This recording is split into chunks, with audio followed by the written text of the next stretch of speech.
Hayatında hiç ne yaparsan yap bir türlü kıramadığın bir döngüye ya da engele takıldığın oldu mu? Neden hep ben diye sorduğunu hatırlıyor musun? Gözlerini bir anlığına kapatmanı istesem ve hayatındaki en inatçı, tekrar eden korku nedir diye sorsam. Başarısızlık mı? Terk edilmek mi? Yalnız kalmak mı? Sürekli tekrar eden bir anksiyete, bir boşluk hissi mi? Ya da benim saymadığım başka bir şey mi? Peki ya bu sana ait değilse, bu hisler başkaları tarafından aktarıldıysa? Aynen Gretchen'ın hikayesinde olduğu gibi. Gretchen uzun zamandır yoğun bir depresyon ve anksiyete ile mücadele ediyordu. Aklında sürekli intihar etme düşünceleri dolanıyordu. Ama daha çarpıcı olanı ise nasıl intihar etmeyi planladığıydı. Kendini sürekli yakarak intihar etmek istediğini söylüyordu. Buharlaşmak istediğini, bir çelik fabrikasındaki erimiş çeliğin içine atlayarak buharlaşıp yok olmak istediğini söylüyordu. Atlayacağım ve saniyeler içinde buharlaşıp yok olacağım. Bu dehşet verici cümleleri duyan terapisti onun bilinçaltında sıra dışı şeyler olduğunu anlamıştı. Ve derinlere indiğinde, aile geçmişini araştırdığında çok çarpıcı ve yine dehşet verici bir gerçekle karşılaştılar. Gretchen'ın büyükannesinin tüm ailesi Auschwitz kampında, yani 2. Dünya Savaşı'nda Nazilerin kurduğu en korkunç toplama ve toplu imha kamplarında buharlaşarak yok olmuşlardı. Buhar odalarında tarihe karışmışlardı. Yani Gretchen'ın hissettiği o tarifsiz acı, o garip istek aslında ona ait değildi. O büyükannesinin hiç konuşulmamış acısını taşıyordu. Büyükannesinin hiç tutulmamış yasının izlerini ve yükünü taşıyordu. Peki ya senin hayatındaki en büyük sorun, en büyük korku, o döngüler sana ait değilse, ya sen onları sadece taşıyorsan? Sevgili dost, bugün işte tam da bu konuları konuşacağız. Mark Walli'nin Seninle Başlamadı isimli sıra dışı kitabını, özetini senin için yapıyor olacağım. 4 ana başlıkta inceleyeceğiz kitabı ve çayın kahven hazırsa hadi gel başlayalım. Bölüm 1, bilinçaltı mirasımız ve epigenetiğin sırrı. Belki de az önce anlattıklarımı dinlerken iyi ama bu nasıl olabilir ki diye sormuş olabilirsin. Benim hiç tanımadığım büyük babamın yaşadığı bir savaş travması benim bugünkü para sorunlarımı nasıl etkileyebilir ki? Belki de bu ya da benzer soruları soruyorsun. Kitap bu aktarımın mümkün olduğunu, atalarımızın yaşadığı büyük travmaların bizim hayatlarımızda sebepsiz korkular, başarısızlık döngüleri veya kronik hastalıklar olarak yeniden ortaya çıkabileceğini anlatıyor. Ve bunun bir bakıma bilimsel dayanağı da var diyebiliriz. Bu sorunun cevabı, yani nasıl benimle ilgili olabilir ki, ben neden bunu yaşayayım ki sorusunun cevabı son yılların en heyecan verici bilimsel keşiflerinden birinde saklı, o da epigenetik. Kitap bu konuya sık sık değiniyor. Basitçe anlatmak gerekirse epigenetik bilim bize şunu söylüyor: yaşadığımız büyük travmalar, kıtlıklar, savaşlar ya da büyük kayıplar, bunlar DNA'mızın üzerinde kimyasal bir imza bırakabilir. Genlerimizin kendisi değişmez ama bir bilgisayar programındaki gibi açma kapama düğmeleri farklı ayarlanır. Ve en şaşırtıcı olanı ne biliyor musun? Bu ayarlar, bu imzalar sperm ve yumurta hücreleriyle bir sonraki nesle aktarılabiliyor. Kitap bu teoriyi anlatırken bilim dünyası da boş durmuyor. Bu fikri destekleyebilecek olan bir çalışma 2014 yılında Nature Neuroscience dergisinde yayımlanmıştı. Hakikaten çok çarpıcıydı. Fareler üzerinde yapılan deney aslında son derece basit ama sonuçları gerçekten şaşırtıcıydı. Önce farelere kiraz çiçeği kokusu koklatılmış ve ardından küçük bir elektroşok verilmişti. Bu birkaç kez tekrarlandıktan sonra artık farelere tekrar kiraz çiçeği koklatıldığında korkudan tir tir titriyorlardı.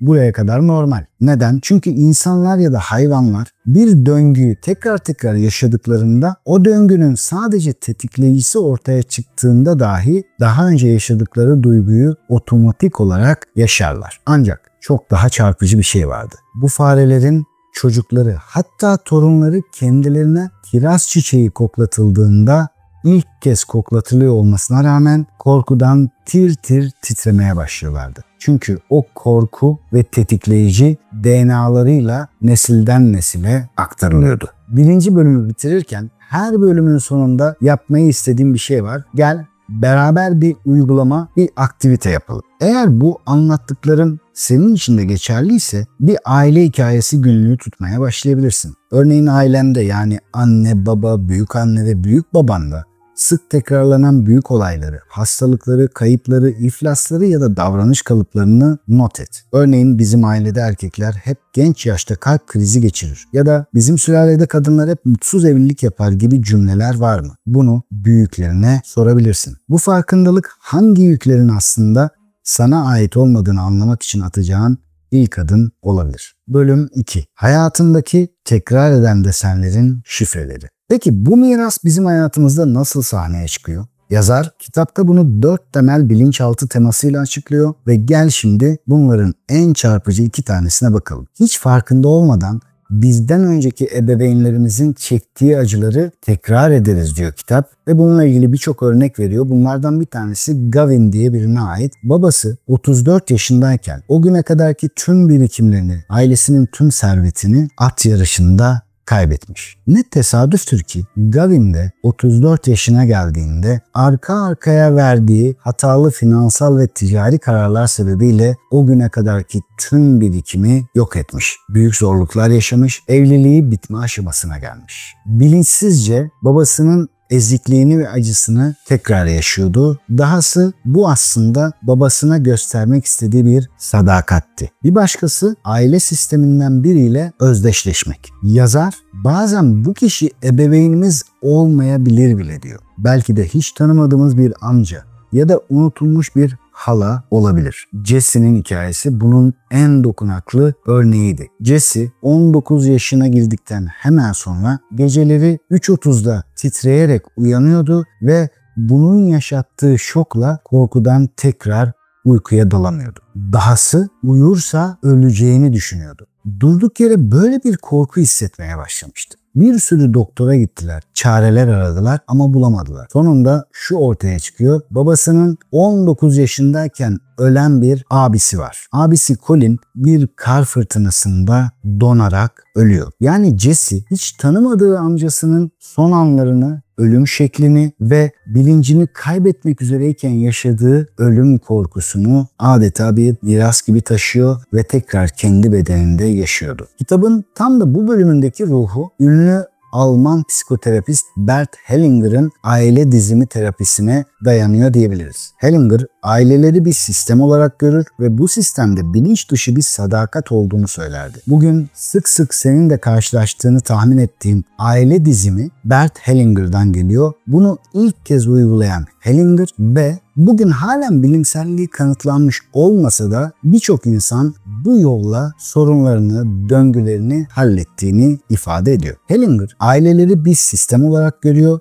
ve bu sistemde bilinç dışı bir sadakat olduğunu söylüyor. Yani Jesse ve amcası Colin'in hikayesinde olduğu gibi aileden dışlanmış, unutulmuş ya da trajik bir kader yaşamış birinin kaderi daha sonraki bir nesilden biri tarafından bilinçsizce taşınır ve tekrar edilir. Bu sistemin dengeyi bulma ve dışlananı yeniden dahil etme çabasıdır. Nörobilimsel olarak bu durum örtülü bellek kavramıyla da açıklanabilir. Örtülü bellek bilinçli olarak hatırlamadığımız ama davranışlarımızı ve duygularımızı etkileyen anılardır. Erken çocuklukta veya nesiller boyu aktarılan travmalar, kelimelere dökülmemiş bedensel hisler ve duygular olarak bu örtülü bellekte saklanır. Bu bölümde de bir uygulama yapalım derim. Lütfen kendine ve daha önemlisi annene, babana, aile büyüklerine bir sor. Ailende unutulan biri var mı? Yası bile tutulmamış, acısı görmezden gelinmiş biri var mı? Bunu bir tespit et lütfen. Kitap diyor ki böyle biri varsa onun sadece fotoğrafına bakmak bile, onun hikayesini öğrenmeye çalışmak bile, onun yasını tutmak bile taşıdığın yükü hafifletebilir. Ben de şuna ekleyebilirim. Böyle biri varsa onun için hayır yapabiliriz. Onun adına belki sadaka verebilir ya da farklı bir iyilik yapabiliriz. Onu hatırlayabilir, yad edebilir ve yükünü taşımak yerine onun adına güzel şeyler yapabilir ya da güzel duygular besleyebiliriz. 3. bölüm şifaya giden yol ve senin çekirdek dilin. Peki bunlar var diyelim. Ne yapacağız Barış? Nasıl üstesinden geleceğiz diye soruyorsan şimdi yazara döneceğiz. Mark Wallin bunu çekirdek dil kavramıyla açıklıyor. Yani tespit edip nasıl düzelteceğimizi. Diyor ki en derin korkularımızı ve şikayetlerimizi anlatırken kullandığımız kelimeler asla tesadüfi değildir. Onlar bilinçaltımızdan bize uzatılan ipuçlarıdır. Tıpkı Hansel ve Gretel'in ormanda yolunu bulmak için bıraktığı ekmek kırıntıları gibi. Bu arada bu yaklaşım travma alanındaki en önemli isimlerden biri olan psikiyatrist Bessel van der Kolk'un çalışmalarıyla inanılmaz bir uyum içindedir. Kitapta da kendisinden bahsediliyor. Hatta Beden Kayıt Tutar isimli kitabına atıfta da bulunuyor. Bu arada o kitabı özetlemek istiyorum. Hakikaten çok kaliteli ve çok özel bir kitap. Seninle Başlamadı kitabıyla da bazı benzerlikler taşıyor. Bu kitapta Van der Kolk, travma anında beynin konuşma ve dili işleyen Broca alanının aktivitesinin azaldığını, yani kelimenin tam anlamıyla dilimizin tutulduğunu söyler. Travma bir hikaye olarak değil, bedensel duyumlar, imgeler ve anlatılamayan duygular olarak depolanır. Mark Wallin'in çekirdek dil dediği şey işte bu parçalanmış, dile dökülmemiş anılara ulaşmanın anahtarıdır. O ani ve yoğun kelimeler var ya, boğuluyorum, yok oluyorum gibi, işte bunlar beynin travmatik anıyı sakladığı o ilkel bölgeden sızan şifrelerdir. Hadi gel bu bölüm içinde seninle küçük bir egzersiz yapalım. Lütfen bir kalem kağıt al ya da telefonunun notlar bölümünü aç ve kendine şu soruyu sorduktan sonra cevabı bulana kadar videoyu durdur lütfen. Soru şu: hayatımdaki en büyük korku nedir? Bu korktuğum şey başıma gelecek olursa yaşayabileceğim en büyük acı, en kötü şey ne olabilir? Sevgili dost, eğer çalışmayı yaptıysan şimdi lütfen benimle birlikte o yazdığın cümlelere bak. Ama cümlenin kendisi değil. Özellikle de altı çizilecek kelimelere bak. O kelimelerin içinde neler var? Yok olacağım, boğulacağım, herkes beni terk edecek, mahvolacağım gibi kelimeler var mı? Bir daha asla nefes alamayacağım, donarak öleceğim, kimseye sesimi duyuramayacağım gibi kelimeler var mı? İşte bu senin çekirdek dilindir diyor yazar ve bunları tespit ettikten sonra geri dönüp aile büyüklerini yine araştırmanı tavsiye ediyor. Örneğin orada boğulmaktan bahsettiğin kelimeler varsa ailenin geçmişine bak. Boğulan biri var mı? Kapana kısılan biri var mı? Yok olan ve bugün pek de hatırlanmayan, yası tutulmayan kimse var mı? Ve bu kelimelere odaklan. Bu kelimeler ailendeki herhangi bir trajedinin yankısı olabilir mi? Aynen girişte hikayesini anlattığım Gretchen'in yanıp kül olmak, buharlaşıp yok olmak istemesi gibi. 4.